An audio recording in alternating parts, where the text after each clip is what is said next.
pamoja.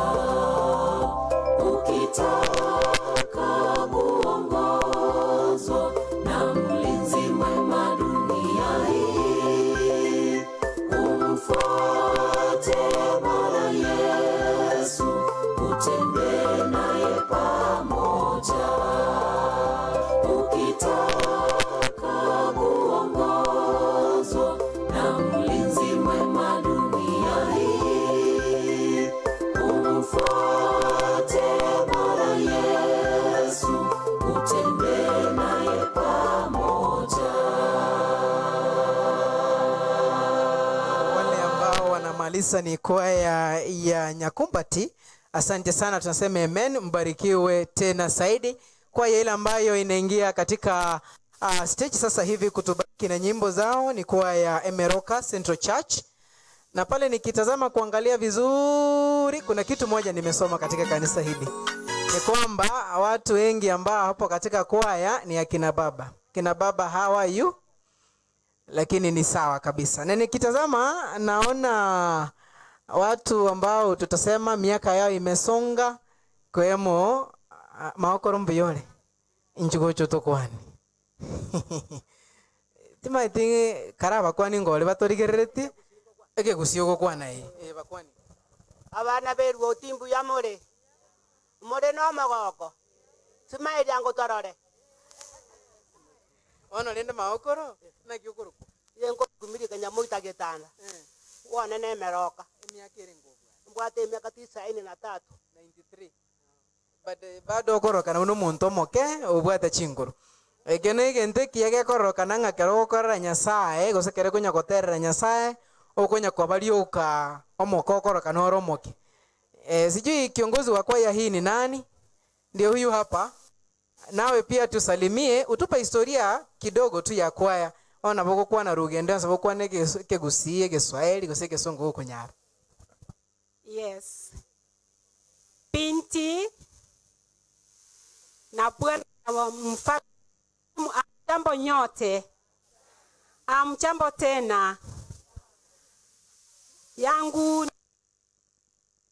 sema ya kwamba ni furaha isiyo na kifani kwa makambi yetu.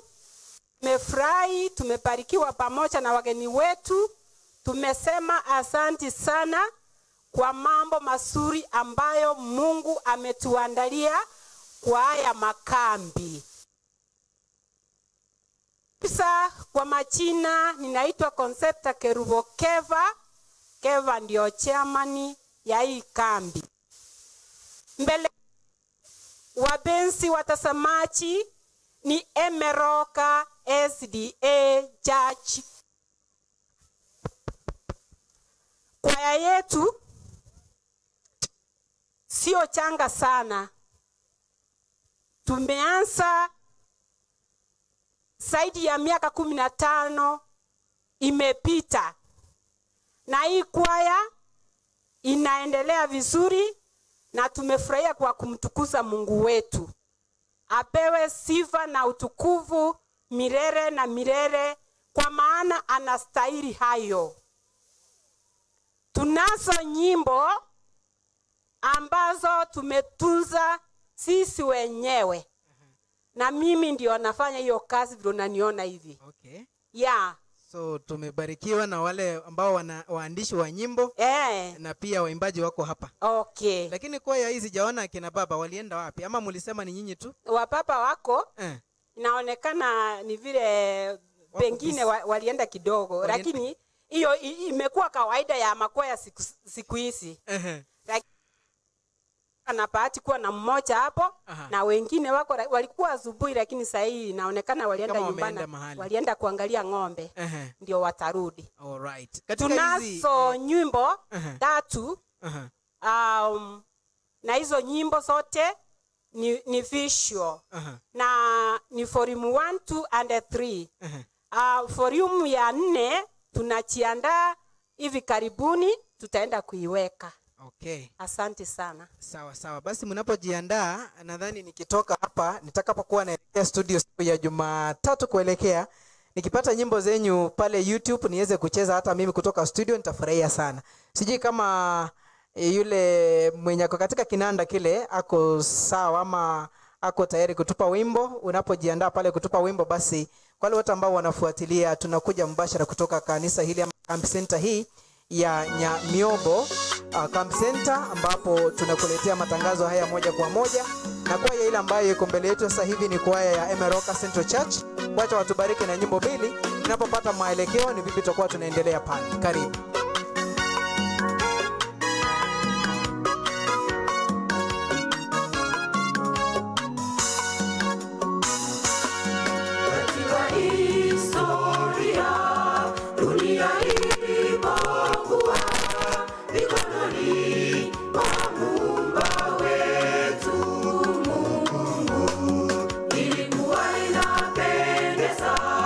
Sura yake ilikuwa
kabla hamjaondoka pale, simama vile mlivyo. Shikilia kidogo tu. Nitapata signal pale wakiwa tayari kabisa, lakini nimeruhusiwa mtupe wimbo mmoja. Katika wimbo mtatubariki. Ni kumkumbusha tu mtazamaji na msikilizaji popote pale alipo, tunakuja mbashara kutoka kambi ile la Nyamiobo Central Church, ambalo ni kambi ya mwisho katika mwaka huu wa 2024, ama wiki ya mwisho kabisa.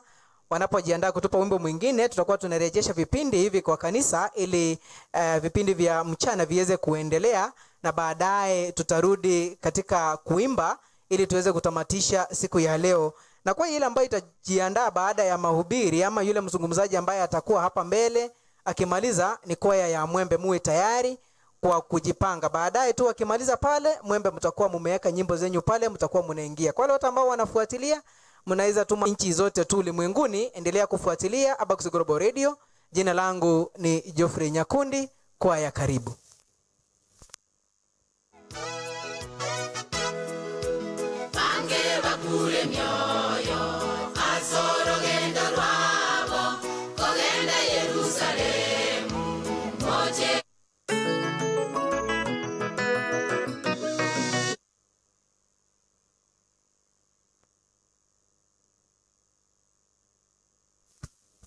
Fundi wa mitambo anaposhughulika pale, nadhani sasa ako sawa. Haya, asante.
ningeruka mpaka pale, ningekuwa na mabawa, ningeruka mpaka pale.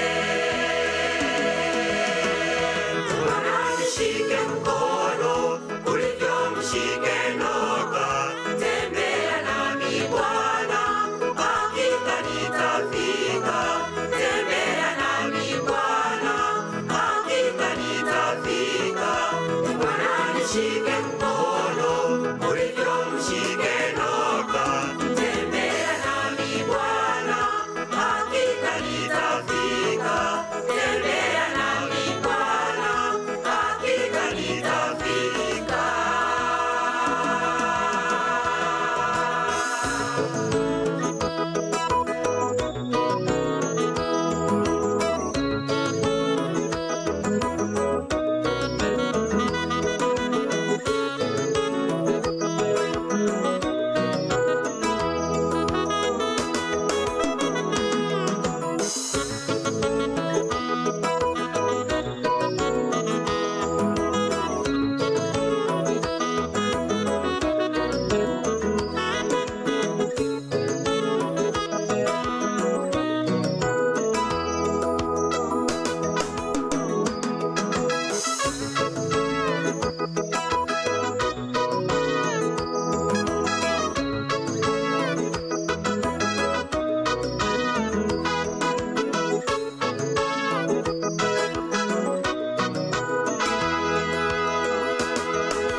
Tangazo kuu limetolewa Kwetu sote ya neno hili. yaja upesi, Tangazo kuu limetolewa kwetu sote ya neno hili. yaja upesi. Tusipoteze wakati kwa mambo yanayopita, tumtazame Mwokozi, akija twende naye. Bwana nishike mkono ulivyomshike Noka, tembea nami Bwana, hakika nitafika. Tembea nami Bwana, hakika nitafika. Bwana nishike mkono ulivyomshike Noka, tembea nami Bwana, hakika nitafika. Tembea nami Bwana, hakika nitafika.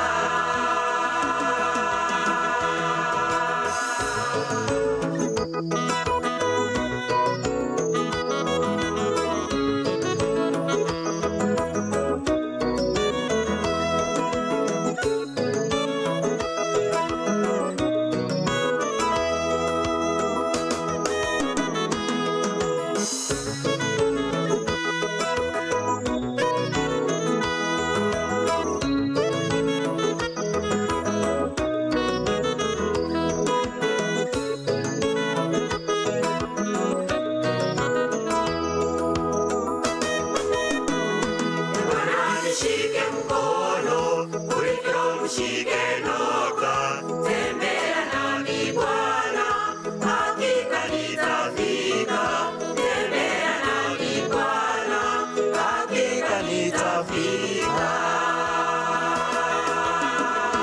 Bwana nishike Kwaya hiyo inayojiandaa kutoka katika stage yetu ni kwaya ya Emeroka Central Church. Nyimbo tamu kweli, wanamsifu Mungu kwani ndiye ametubariki. Tumeweza kufika wakati huu na nyakati hizi za sasa kumaliza makambi ya mwaka. Mnawaambiaje kanisa? Mnawaambiaje tena?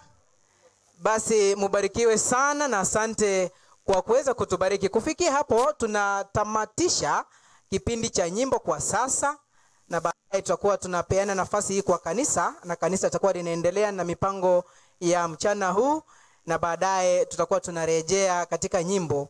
Hebu natuombe kumaliza kipindi hiki. Bwana Mungu, tunakushukuru kwa sababu umetupa sauti nzuri za kukusifu kwa kunena maneno yako matamu kutoka kwa Biblia, ili kuinua nyoyo za wale ambao kidogo wamerejea nyuma kidogo. Bwana, tunaomba utubariki tunapozidi kukutukuza kwa nyimbo, wakati tunapopeana programu katika kanisa hili, uwe na mnenaji wa siku ama wa mchana huu, na uwe na wote wale ambao wameketi katika uwanja huu kuweza kupata neno lako. Tumeomba hayo machache kwa njia ya Yesu Kristo mkombozi wetu. Basi wale ambao wanafuatilia, kwa wakati huu tutakuwa tunapeana nafasi kwa kanisa na tutakuwa tunapata mwelekeo vile ambavyo tutakuwa tunaenda. Sijui Elda, karibu.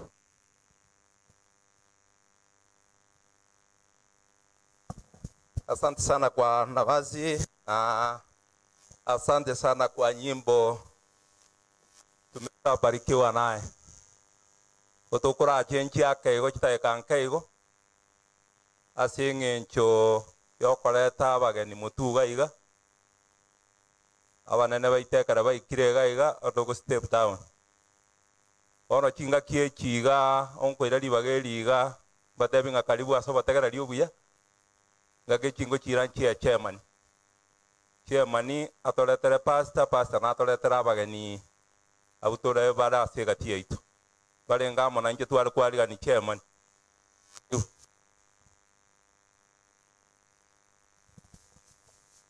Wageni wetu na wote waliotulia tangu asubuhi, habari ya jioni. Kambi meeting 2024 tumekuwa tumejiandaa kwa mwaka mzima, kwa sababu tulikuwa tunaongojea makambi yetu ya Nyamiogo. Mungu ni mzuri, aliona ni vyema akatuongeza Sabato nyingine 7. Hiyo ndio tulikuwa tunajifunza tangu Monday mpaka leo. Sio hayo peke yake, na leo ameona ni vyema ametuongeza wageni. Sio nimebaraka? Hii nafasi sasa nitachukua kwa pastor. Mimi ni Kefa Nyangweso, chairman wa hii kambi. Pastor, nafasi ni yako. Asante sana Elda. Najua Elda amenya anatoka kanisa ya Nyando Chebere, lakini kutusalimia. Elda amenya, tafadhali tusalimie. Habari wote.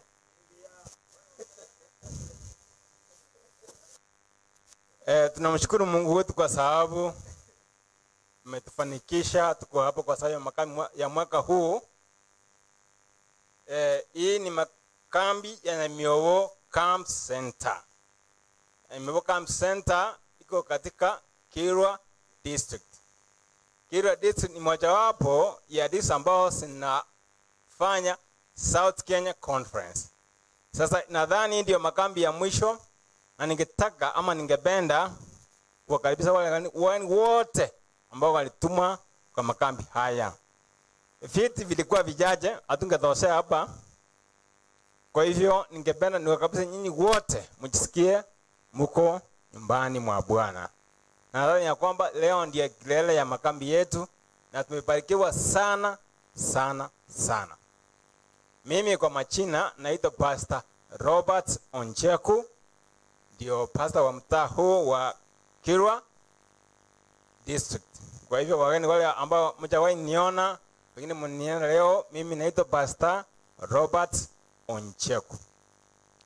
Sasa mngenikubalia ili niwakaribisha wale wageni wengine ili hatua kumbali kidogo wao wakuje tuwajulishe kwa umati ili mpate kuwajua wote.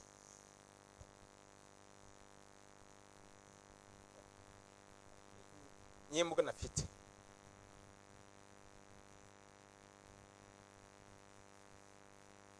Huyu ni Mama Stella, anatoka kanisa la Ekerubo. Ningempatia nafasi atusalimie na atuambie alikuja kufanya nini. Wapenzi wa Mungu na wasalimu hamjambo. Hamjambo tena. Asante sana kwa kunikaribisha. Mimi naitwa Stella Kemtofile, pastor amesema, kutoka kanisa la Hekerubo, Machengo Camp Center, Machengo District. Nilikuja hapa kama mgeni mmoja katika idara ya watoto. Asante. Na wasalamia hamjambo. Hamjambo tena. Kwa majina naitwa Karen Murabel. Natoka kanisa ya Geteri. Nyamisojo district, Nyamisojo Camp Center. Nilikuja hapa nasimamia kipindi cha wa women ministry na family life. Asante. Wana wa Mungu wa Nyamiobo Camp Center na wasalimia mtambo. Simunifanyie hivi jamani. Mko na furaha? Kwa majina naitwa Monica Areba, nilikuwa na represent children department. Kanisa yangu ni Ekerbo, Mochengo Camp Center, Mochengo district. Karibuni. Wangapi wanakaribisha wageni wetu wajisikie nyumbani? Kazi ya Mungu vile walituma. Asante sana. Sasa hapa nataka Mititi peke yake apaki. Wengine wote tukuje.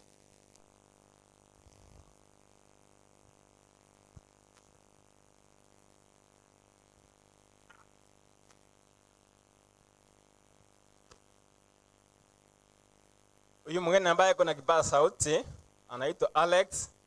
Alex alikuwa amesimamia upande wa uchumbe wa kimya. Wacha tusalimie na atuambie machache. Good evening church. Watu wa Nyamiobo, habari ya jioni. Ni wangapi ambao wamefurahia haya makambi? Basi nami kwa majina ni Alex Omosa. Omosa yeye huwa anatoka katika kanisa la Mwangaza. Kanisa la Mwangaza linapatikana mtaa wa Kiamo kama district. Kambi yangu ni Kiamo kama Camp Center. I'm from South Kenya Conference. Katika hali na sehemu ambao ya kufanyia kazi ya publishing ni region yetu ya Keumbu, tunasema Riondonga Station. Huku ndio nafanyia, ndio maana nikakuja katika kambi hili, na Mungu asidi kuwa nanyi. Asante sana Alex. Alex anasimamia vitabu na mwenye anafuata anaitwa Mama Grace. Naye mama, karibu tuambie. Nimetoka wilaya ya Nyansongo district. Kanisa langu inaitwa Nyabonge. Nimekuja hapa kwa idara ya wakina mama women ministry. Asanteni. Asante sana mama. Mwenye anafuata anaitwa Elkana. Elkana ndiye alikuwa our second speaker. Nadhani kwamba tumebarikiwa sana na mambo ya Elkana vile Mungu alimtuma hapa. Sasa wacha tusalimie na atuambie machache. Kwa jina la Yesu, wapenzi wa Bwana na wasalimu nyote, hamjambo. Jina la Bwana litukuzwe. Nilipokuwa hapa nilikuja kama mmoja wa wanenaji wa kambi hili. Kwa hivyo ningependa kushukuru Mungu kwa sababu amenilinda. Nilikuwa nashikilia jambo moja. Jambo lingine nataka kusema jambo moja tu. Mambo ya kiafya. Nilikuwa naona ni vizuri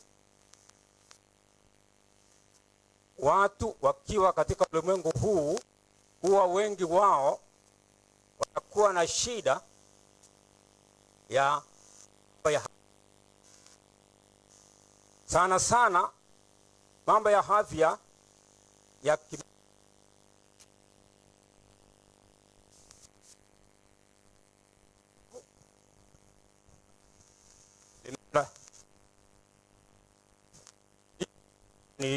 nituma hapa ili nishikilie na ni asante. Wangapi wanakaribisha wageni wote kwa makambi yetu haya?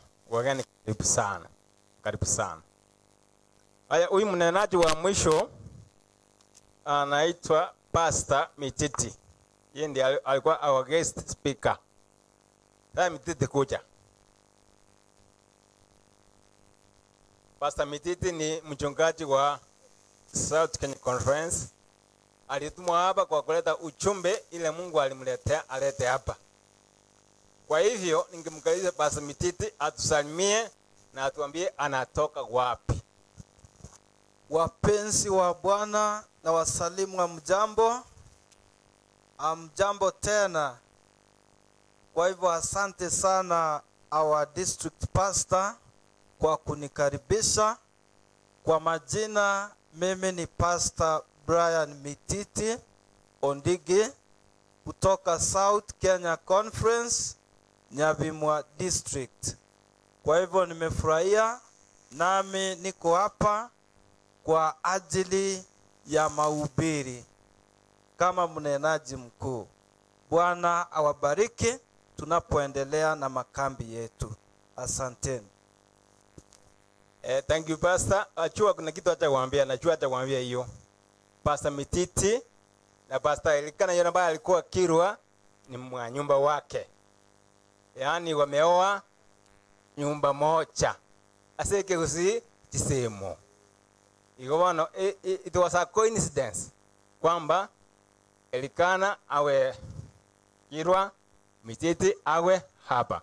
Kwa hivyo wageni wetu wote tunawakaribisha, mjisikie Nyamiobo na mseme yote yale Mungu aliwatuma muyaseme. Asante sana.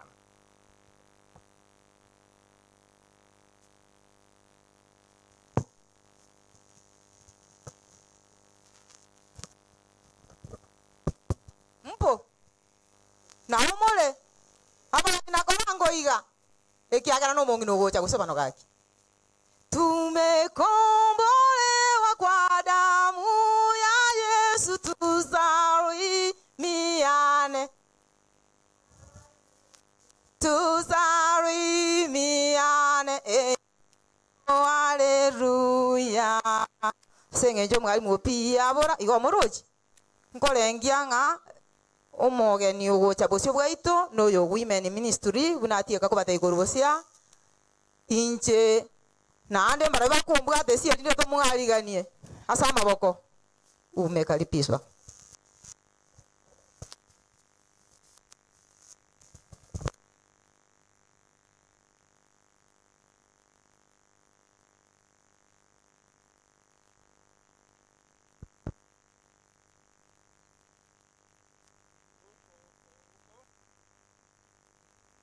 Ya mono Uko taona hii vitu vile na iko sawa, hii ndio naona utatu exchange.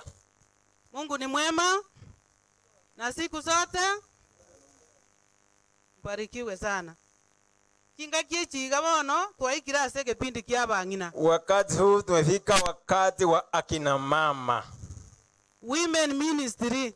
Akina mama. Na kiga kogera na batebeti nga women ministry ase kanisa. Ndio sababu aliwaambia kwamba akina mama kwa kanisa nigo bara abantu bengenche nene. Ni watu wa muhimu sana. Sababu ne elianga babe kirwa ase kanisa buna libuli yani ambulera. Sababu ni kwamba wameweka kanisa kama mwafuri. Department era ase kanisa na waegocha yake endera ase libuli lilia. Kila idara iliyo kanisani ndani inakuja kutulia katika mwafuri ule wa kina mama. Ekiombe kia abasae bakogenda isiko bakora feast station bakoreta chinkore kanisa women ministry no wale elinde banyara koba bakobarera. Idara ya vijana wao kanisani wanaenda kule nje wanafanya feast station watu ili waletea wamama hawa wawatunze. Na boigo Dorcas boigo. Hivyo na Dorcas namna hiyo. Adventist men boigo. Na Adventist namna hiyo. Na badikonesi boigo ko bachire feast station chinkoro chiri banyorire bakoreta ase kanisa ekiombe kia women ministry igokebogoreti bons. Masemasi na hao wanabeba na idara ya kina mama, kwa hivyo akina mama wanabeba idara zote. Igonga na babare aba kungu bengenche na ase kanisa. Kwa hivyo ni watu wa muhimu sana katika makanisani mwetu. Bakorera abantu bakineke moika baikero oboruoti bwakarera. Ambao wanawalea watu ili wafikie ufalme wa milele. Igonya sae na abanchete. Kwa hivyo Mungu anawapenda sana. Bone kiombe kina bona ala goteba nga bali bataraso ase kiombe kyo. Kwa hivyo hiyo idara naomba wale wataingia katika hiyo idara. Na bona ala goteba nga come on, don't leave anybody behind. Ni ombi langu kwamba mwingie wote, msiache mwingine nje. Omanene otokoreira manene korutwa cheta mpaka goikeraiga. Mungu wetu ametuzania makubwa vile tuliingia marhaba. Twaegeire etimu yechikambi cheito buna twacheta akoru Jumapili goika lero iga Tumejifunza maada ya makambi yetu vile tulikuja katika makambi haya. Salvation simplified. Wokovu ambao umerahisishwa. Twarorire kere ayomo buna ogotoleka gwaito kwororo bigwe wachirange. Tumeangalia kwa kila umoja, tumeona kwamba wokovu umerahisishwa kwa kila mmoja wetu. Asengenjeyo mwaliganiwe mwensi asogotole koko. Kwa sababu hiyo nyote mmekaribishwa kwa huo wokovu. Tuegere korumagega lakini rituko lya lero igotoko chikuegera nga my servants, my bearers of God of good news. Tumejifunza kutoka hapo nyuma, lakini leo tunaanza kujifunza kwamba mtumishi wangu mwaminifu katika nyumba yangu. Bono ngochikuegera tule egetabu ogekorwa ase ogokora kwa batomwa ibere efungo bya 17. Sasa tuanze kujifunza kutoka kitabu cha Matendo ya Mitume 2:17. 2:17. Nero yarenge sikiripi cha yeli tukolia lero. Hiyo ndio somo la siku ya leo. Nani atatusomea? Nani atatusomea Matendo ya Mitume 2:17 mpaka 21. Nasoma. Itakuwa nyakati za mwisho, Mungu ameagiza, nitamwagia watu Roho wangu Mtakatifu, na watoto wenu wavulana wata prophesy. Wavulana wenu lazima waone maono kwa watu wake wote. Baba abana, wae watoto, baba bakungu, wae wa mama, baba bagaka, wae wazee, wae wa vijana. Roho Mtakatifu wa Mungu utasikia watu wote.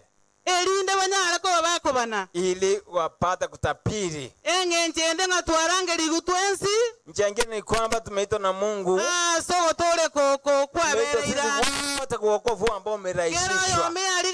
Kila mmoja ajibange. Engenje yo tole kakubo kwa sababu ya kupata wokovu wa milele. Igonga nonye mbali baraba be bariganigwe. Hata wale wabaya wameitwa. Naende gotoko nyoranga Yesu niga achete korige giasirete na gogekonya. Tena tunaona kwamba Yesu alikuja kutafuta kile kiliopotea na kukipata. Na kige kogera ndio sababu Yesu ba umiranete no mokungo yo Samaritan woman. Wakati Yesu alipokutana na mwanamke wa Samaria, orenge omokungu otagwenerete ase ekenyoro. Alikuwa mama wa kutotamanika kwa kichichi. Omokungu oiga niga arenge oyo otasikire. Huyu mama alikuwa ni mama ambaye hakuheshimiwa. Oyo orenge obwate bisanga ase kenyoro kelia. Alikuwa na maneno yake katika kile kijiji. Abantu nigo bamwangete. Watu walikuwa wanamkataa. Impaka nganonye na yani aborokigwa. Hata wanafunzi wa Yesu bagasoa kwimurunga ninga wakaanza kunungunika. Ingige kogera Yesu agokwana mona abanyabibi. Kwa nini Yesu anaongea na wenye dhambi? Na Yesu niga achereta abanyabibi. Yesu alikuchia wenye dhambi. Igale gochumirana n'abantu papulikali. Alikuwa anakusanyika na watu kwa kila eneo, anaona mahitaji yao. Elindo baikirani. Bwana kera umirana no mokungu yo Samaritani. Sasa wakati anakutana na mama ya Samaria, igotogo soma ase kitabu kya Yohana 4. Tunasoma katika kitabu cha Yeremia 4. Omogano yo bwo mokungu Samaritan woman no gotoka. Hapo ndio mambo ya Good Samaritan napatikana. Yohana 4 ifungo byayo 27. John 4:17. Ekera moko yasoma mwensi. Wakati ni usoma wote. Omogano yi mwanya somira sama tukamatambe. Tunajua huyo hadithi kwa siku nyingi. Momanyetenga omogano yi na kio. Naelewa kile kinapatikana pale. Oya renge ngakie yemo. Ilikuwa ni wakati mmoja. Omokungu oyo bwangire kenyoro. Huyu mama ambaye alikuwa anadharauliwa kwa kijiji.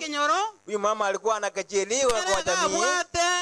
Amenyerete ubwoba. Na yeye alikuwa anaishi kwa uoga. Asenge arengo mochege. Kwa sababu alikuwa mchokozi. Igale gochegia bakungu asoko kubaunereria. Alikuwa anakochokoza mama kwa sababu alikuwa anawanyang'anyia waume zao. Igale kubaunereria bagaka babo. Alikuwa analetea wazee wa wengine shida kwa sababu alikuwa anachukua mama wazee wao. Bona asengenje yo mukungu ogamenya tono bwoba. Kwa sababu hiyo mama alikuwa anakaa na bwoba mingi. Saba kungu bare. Huyo mama hakuwa anaonekana kwa mama wengine. Igare gotengera chinga kichia chinsa isano na moigoro. Alikuwa anaangalia wakati wa mchana. Ekera bakungu bonsi barase chinyomba kwa. Wakati wao wanatulia kwa manyumba zao. Bagendrete korosiranti. Wanaenda kutengeneza lunch. Ndiale kuimokie nyongo yaye. Hii ndio wakati mwafaka alikuwa anaenda mtoni kwenda kuchota maji. Bono chinsa isano nemo akaimokie nyongo yaye. Sasa wakati wa alasiri alibeba mtungi wake kwenda mtoni. Akagenda roche paka asege sima kia Yakobo. Akafika mtoni paka kwa kisima cha Yakobo. Akagenda kubucha maji. Akaenda kuteka maji. Inga chinse china liya bakungu batamonyore linda bamubwani. Huo wakati angekutana na mama wote kwa njia. Bono kakagete nere buye kore sabali ole rocha alia okubucha maji. Anatarajia ni yeye peke yake ambaye kumtoti pale. Bakaumirana na Yesu. Wakutana na Yesu. Kera baumirana na Yesu alia sege sima kia Yakobo. Wakati walipokutana na Yesu pale kisimani. Yesu ngobuchare Yesu akaoroka agatena sara akamwambia. Wakati ankali anataka maji Yesu akatokea. Omokungu mbiyole. Akamsalimia mwanamke hujambo. Akakororoka. Akainuka. Bona akanyara koboko musaba maji. Akamwomba maji. Na nje ntaurelia maji ayinyu. Nami nipe maji ninyi. Bona mokungu yasenge ntare ngo Msamaria. Huyu mama sababu alikuwa Msamaria. Na Yesu no Myahudi ole. Na alikuwa Yesu alikuwa Myahudi. Bona akakumia. Sasa akastaajabu sana. Akakumia asenge njonga. Akastaajabu sana kwa sababu Msamaria na Wayahudi mbali gosanga maji. Wayahudi na Wasamaria hapo wanamana. Yesu agonsaba oyo ningo. Yesu amwombe maji, huyo ni nani kwangu? Bona akobwa akamutebinga aba Samaria mbali gosanga na Wayahudi bona asenge nje. Akababa akamwambia kwamba Wasamaria na Wayahudi awatengamani pamoja. Ekere Yesu aligereria ranga oirianye kira senkora yaye. Wakati Yesu alimwangalia kana Yakobo ameogopa. Akamwambia mwanamke, wewe kama ungechua onye nkwa manya kama ungelichua oyo gogosaba maji ila bana kwamba maji ni nani kanga nkwanga maji ungenipa maji elinde inywe ili ninywe na nje nkwa maji na mimi nikupatie maji asirango yao ale ambaye atabadilisha kiu chako milele na milele. Amacho anyota igura ngorini. Maji ambayo utakunywa mara moja na ikate kiu chako milele. Ekero mukungu liachi ko iguga. Wakati mwanamke alisikia hivyo, ebirengere biyaye bikanyara ko bigo kuneka. Aliweza kuhusika ndani ya fikira zake. Bona akaburi oyo ningo. Akauliza huyu ni nani sasa kwangu? Bona akamatebia nga. Akamwambia narorire toli nonde. Nimeona una mtu. Toli na musacha. Una mwanaume. Abantu bali ubwate batano. Kera matebia akamatebia nchetin na musacha. Wale waseko na watano akamwambia kwamba wewe una bwana.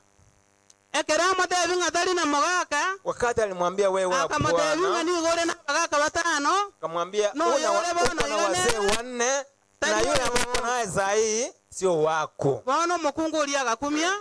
Ila mama akashangaa. Akaburi ngoyo gonte bibi. Akauliza nani huyu ananiambia siri zangu. Akastaajabika sana. Akarengera lingoyo na barabe masihi. Paka akafikiria ya kwamba huyu atakuwa ni Masihi. Bone kera kanya kama tebinga gwantebirie. Hasa wakati atulia ya kwamba akaambia Yesu ameniambia ukweli. Abantu bo timbwate tibali abasacha bane. Wale watu ambao niko nao wote sio wangu, ni wa watu. Bono Yesu akamotebia nga. Sasa Yesu akamwambia ya kwamba senge ncho yayo. Kwa sababu ya hayo enyonge eli abwate mutu Mungu alikuwa nayo gejani. Akatora asama gora Yesu. Akaweka chini ya miguu ya Yesu. Akaminyoka gochika. Akakimbia kwenda kijijini. Akaenda gochieje.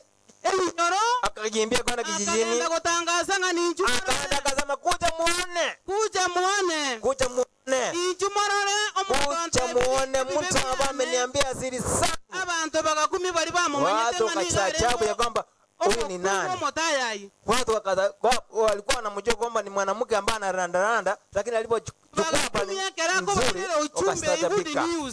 Akachukua ujumbe sawa, akawachukulia ujumbe mzuri ambao ni wakastaajabu mioyoni mwao, bantu bakaminyoka, wakakucha bakamubwatia, wakamfuata, bakaja pakase Yesu, wakaja mpaka kwa Yesu, wakapata Yesu pale. Yesu akabaikaansia, Yesu akawakaisa chini, akawaambia mambo matakatifu ya mbinguni. mbuya mulegagi Hamjambo, mbalenga mwananchi nani pamoja na mimi chinyongo chia kerengenjo, tuko na vinyungu vya kila aina. Leo makambi haya tuajiza nyungu chini sana, tukimbia vijijini na uchumbe, tuambie watu kwamba kuna Yesu mbinguni, kuna Yesu mbinguni. Tumempata Yesu, tumempata Yesu. Mwana anakuja tena, abakungu wanawake ni akina pamoja na mimi, wale ambao tunabeba mizigo ambayo imetulemea. Kero monto na maite nyongo yaya bogore. Kila mtu anajua mzigo wake ambao anaubeba. Kero monto maite nyongo yaya. Omoga kata maite nyongo yaya tuegete. Omwana tamaite nyongo yaya tuegete. Kila mmoja anajua nyongo yake. Nyongo yaya. Kila mtu anajua mzigo wake. Nyongo ichichon stoi tuegete Yesu lero na atakete to motorere. Kwa hiyo mizigo yote kwa Yesu. Tupeleke kwa Yesu ili tuwe wepesi tuyafanye mazuri. Ndio sababu Mathayo inasema 11:28 Mathayo nasema ya kwamba kuja kwangu, chooni kwangu, chooni kwangu nami nitawapumzisha. Watu wanasema ya kwamba leo hivi tumekutana na Yesu, tutoe mizigo yetu yote kwa Mungu ili tuwe wepesi.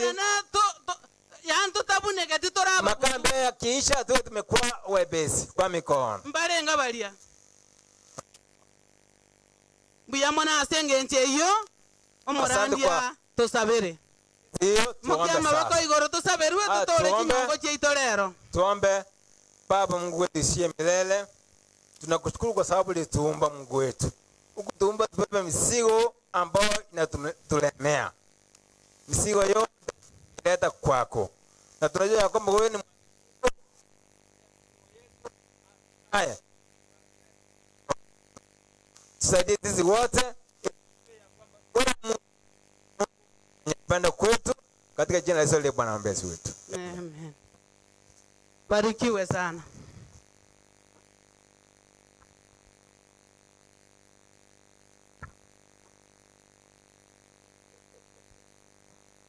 Nyamiobo Kambi Center 2024 Salvation Simplified 2024. Basi mwalimu anayetoka mbeleni mwangu ni hakika amezungumza kuhusu ule mama aliyekuwa akichota maji, na wakati walipokutana naye Yesu Kristo, mama akaamua kuacha ile chungu ambaye alikuwa anachotea maji na ng'ang'ana kuwaita wenzake ndiposa waje kumuona Yesu Kristo. Ndio maana katika enzi hii tunayo slogan yetu inasema ya kwamba I will do what? I will go. Basi mama akaamua kutoka na kuenda kuhubiri Injili, kuwaleta wengine kwa nani? Kwa Yesu Kristo. Katika juma hili tumekuwa tukijifunza maneno makuu kuhusu stewardship, wakili. Tukajifunza maneno mengi, na leseni yetu ya kwanza ilikuwa inasema kumtafuta Mungu, kumuweka Mungu walini wa kwanza. Tukaona sehemu ya kwanza ya kumtafuta Mwenyezi Mungu, tukaona kulikuwa na maswali matatu. Swali la kwanza lilikuwa linasema aje? Swali la kwanza lilikuwa linasema why do we put God first? Why do we put God first? Ni kwa sababu gani tumuweke Mungu walini wa kwanza katika maisha yetu? Swali la pili lilikuwa linasema who is this God we are called to put God first? Huyu ni nani Mungu ambaye tunamuita tumuweke nani wa kwanza? Swali la tatu lilikuwa linasema what does this mean to put God first? Hii inamaanisha nini kumuweka Mungu kuwa walini wa kwanza? Basi kabla ya kuingia nani nikaanzia kitabu ni cha Matendo ya Mitume, Matendo ya Mitume 26, fungu lake ni 26. Tukamuona kuna watu watatu hapo. kunaye Agripa ambaye ni mfalme na kunaye Paulo mtumishi wa Mungu. Sasa mtu hajapata kakisoma soma. Wow. Wow. Wow. Wow. Kitabu cha Matendo ya Mitume 26 fungu lake ni 26 kuelekea chini. Inasema nini? Mwenye alikuwa anatusomea hapa aliyeko wapi? Njoo usome. Inga kiumu wati na manyetenge nchi ya manganaye. Kwa sababu mfalme anajua jinsi ya haya maneno. Na ni hakika nitaongea naye na zije nikawa na uwezo wote kuongea naye mfalme. Kwa sababu nimejua ndani na ndani muno hakuna neno hata moja lenye mimi sichafahamu. Kwa sababu hayo hakufanyika kwa njia ya siri. 27. Basi mfalme Agripa yeye pia akaulizwa swali, unaamini mitume? Ni hakika ninajua ya kwamba unawaamini. Wana wa Mungu, tunapozungumzia kuhusu kuamini ni kumaanisha ya kwamba katika sehemu ya wakili tunajua ya kwamba mwanzizi wa wakili ni yeye Yesu Kristo. Yeye ndiye alianzisha usimamishi, ndiposa akamweka huyu mwanadamu. Unaposoma kitabu cha Mwanzo ni 1:27 unaona yeye Mwenyezi Mungu akisema ya kwamba wacha tufanye binadamu kwa mfano wetu sisi wenyewe, naye huyu binadamu asimamie, to have dominion over all those things that God has created. Ndiposa tukaona sehemu kuu iliyokuwa inazungumzia ya kwamba who is this God that we put first in our lives? Huyu ni nani Mwenyezi Mungu tunayemweka wa kwanza katika maisha yetu, wana wa Mungu? Tukaona yeye Mwenyezi Mungu tunayemweka wa kwanza ni yule ambaye aliyetuumba sisi. We put God first because he's the one who created us. Yeye Mwenyezi Mungu ndiye aliyetuumba. Tukaona kitu ya pili, tunafuata mfano wake Mwenyezi Mungu. Sisi alituweka tuwe mfano wake Mwenyezi Mungu. Kitu ya tatu, yeye Mwenyezi Mungu ndiye utujunga sisi, is our provider. Yeye ndiye anatupea sisi. Ndio maana tumtaje yeye kuwa walini bana wa Nyasaye. Hapo ni kumaanisha ya kwamba when you have given God the position of the first, it's to accept that the first is the position of God. To acknowledge bana wa Nyasaye. Tunaitikia ya kwamba yeye mwanzo. Unaposoma katika kitabu cha Mwanzo 1:1 anasema ya kwamba hapo mwanzo Mungu akaumba nini? Mbingu na nchi. Basi yeye Mwenyezi Mungu anastahiliwa kupewa nafasi ya lini? Basi tunaposoma Yohana ni 1:1 inasema nini? Mzandu wangu inasema nini? Hapo mwanzo kulikuwa na nini? Na neno ilikuwa nani? Basi na vyote vikatendeka kupitia kwa nani? Kwa yeye. So we have to accept that our Jesus Christ, that this God is the one that we are supposed to put him first. Katika maisha yako wewe na mimi tunatakiwa kumweka Mungu wa kwanza. Ndiposa hata mlipoona mfalme Agripa anapoongelezwa na Paulo, yeye anasema ya kwamba katika Kizungu, I've seen the shortest time that you want to make me a Christian. It means that you are going to make me to know who is Jesus that I'm putting first. Bwana wa Mungu. Na uposoma katika kitabu cha Ufunuo 1:2 fungu lake 8 nasema nini? Mtu asome. Basi naye anasema nini? Mimi ni watu hawataka kusema. Sasa kama mnataja kwa mdomo tu, soma. Inasema nini? Ufunuo, hiyo Ufunuo 1 fungu lake ni la 8. Someni. someni inche na alfa na omega omonene nyasaye tebe oyo lengo abana ba nyasaye. That our Jesus Christ is just saying yeye ndiye mwanzo na nini na mwisho. Huku katikati anazidi kutuelezea ya kwamba yeye alikuwako na atakuwa na atakuja kufanya nini. God made it, and that is why we both our God being first. Tukienda hiyo 22 hapo Ufunuo 22 fungo 13 anasema nini yeye Mwenyezi Mungu. Ufunuo 22 fungo 13 tena anarudia hivyo kutuelezea kwamba nini yeye ni Alfa na Omega, yeye ni wa kwanza na wa mwisho. Yeye ni wa kwanza na lini na mwisho. Abana ba Nyasaye, watu wakambele turanya miobo. Hiyo ndio sababu sisi wenyewe tunatakiwa kuweka Mungu kuwa walini wa kwanza. And that is why that when we read in the book of Matthew verse 6 chapter 33 anasema nini? Matthew 6 verse 33 anasema nini? Ingia kwa nasi Mathayo nemo ekebungo ya 33 na kibaro teba korenda litangani ligyoruwati wa Nyasaye n'obulonge bwa Nyasaye n'ebintu ebibyonzi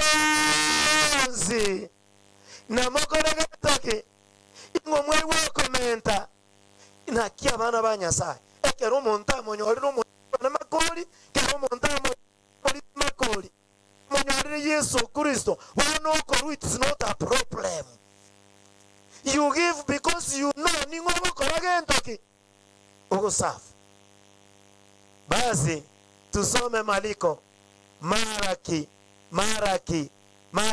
eyemo kibungo ya 6 ndio hata tuone anasema nini. Maraki eyemo kibungo ya 6 inasema nini?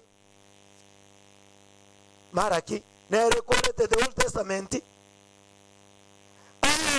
Omonene bwe meganda ni gago tabaiga omwana ni gasigetengo ise na sombosi kango omonene onye nche Nyasaye ndo iso ino amasikania ina sende nga yakorete kendoki atucha mwesimu yeye Mwenyezi Mungu aliyetuumbia mbingu na nchi, akatuumba sisi mfano wake. Kama tungekuwa na hiyo heshima, basi sisi wana wa Mungu tungekuja makambi haya yetu ya Nyamiobo, tungekuja na vile vyote Mwenyezi Mungu ametubariki nazo. Muiza anasema katika Mathayo 6 fungo 30 na ngapi? 34 anasema nini? Mathayo 6 fungo 34 anasema nini?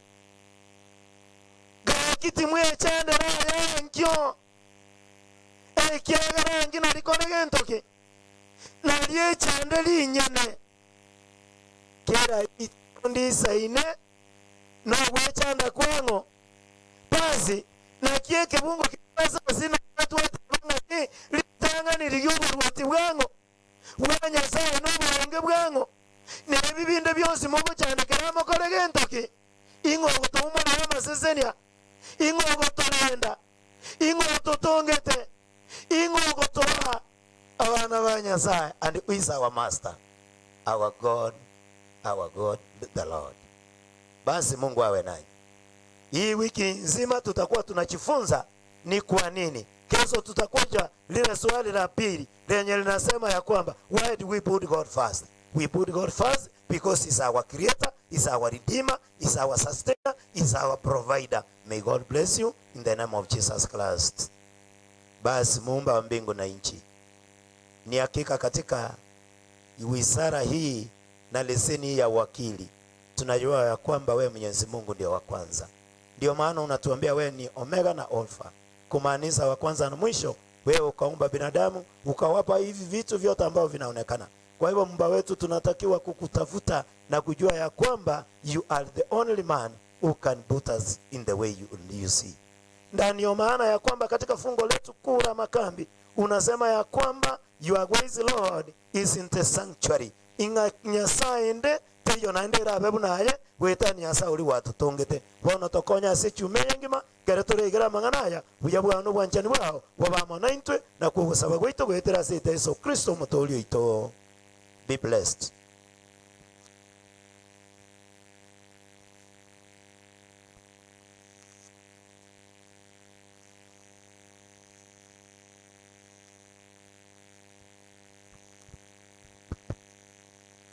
Wapenzi wa Bwana, jioni ya leo hamjambo. Naelekeza mafikara yetu kwa mambo ya afya. Mafikara yetu yote tuingize kwa mambo ya afya. Wakati huu ni wakati wa ajabu sana, wakati wa mwisho. Kwa sababu shida iliyoko kati ya binadamu, shida iliyoko kubwa ni ile ya afya. Kuna shida kubwa sana katika afya. Kwa hivyo ningependa kuleta jambo moja kwa hii sehemu ya afya. Ikiwa fikala lako, fikala langu, ikiwa mafikara yako hayasikii vile Biblia inasema, ikiwa mafikara yangu hayasikii na kuelewa vile Biblia inasema, au kusoma Biblia, atuunganishi, atujiungi pamoja na kazi ya Bwana. Hatuwezi kujiunga pamoja na kazi ya Bwana. Hatuwezi kujifunza mambo ya Bwana. Hatuwezi kuwa karibu na jambo la Bwana. Sababu gani? Ikiwa fikira langu, mafikira yangu yakiwa mbali na Biblia, yakiwa mbali na neno la Bwana, yakiwa mbali na Bwana, hakuna nafasi ya kuelekea mahali fulani ili kuelekeza watu kumjua Mungu. Tuombe.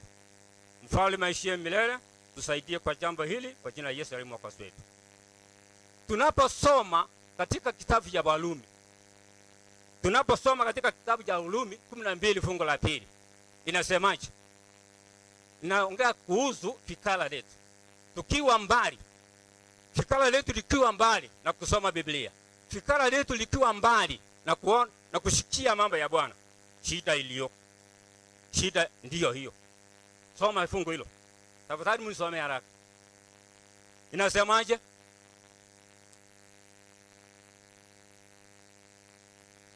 Warumi 12 fungu la 2. Inasemaje? Nani mepata? Simama tupe habari. Nani?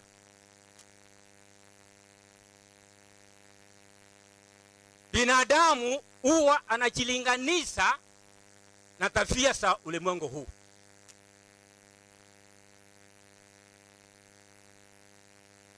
Tunaambia ya kwamba tubadilishwe ndani ya mioyo yetu. Tubadilishwe ndani ya mioyo. Alafu